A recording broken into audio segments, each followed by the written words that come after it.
Samantala, kulungan ng bagsak ng dalawang suspect sa magkahiwalay na operasyon na isinagawa ng Quezon Provincial Cyber Response Team ng Regional Anti-Cybercrime Unit 4A sa kasong paglabag sa Anti-Financial Account Scamming Act dahil sa pagbebenta ng mga e-wallet accounts sa online platforms. Ang kabuuan ng balita mula kay Patrolwoman Mary Grace Artizuela.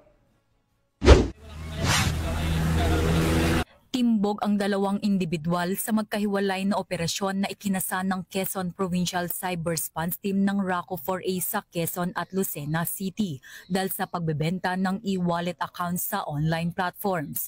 Batay sa isinagawang cyber patrolling ng mga otoridad sa Facebook page, agad silang nakipag-ugnayan sa mga suspect para sa isang pisikal na transaksyon upang i-verify ang mga ibinebentang e-wallet accounts. Sa aktual na pagkikita, agad na inaresto ang mga suspect matapos tanggapin ang mark money na ginamit sa operasyon.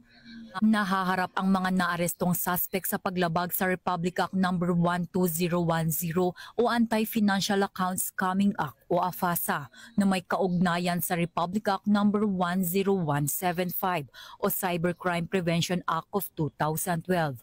Nasa kustodiya na ng Lucena City Police Station at Quezon Provincial Cyber Response Team ang mga suspect para sa dokumentasyon at paghahanda sa kanilang inquest proceedings. Mula dito sa Campo Crame, ako ang inyong PNN correspondent Patrolwoman Mary Grace Artizuela, nagbabalita para sa Police News Network, alagad ng batas, taga-taguyod ng Balitang Pulis.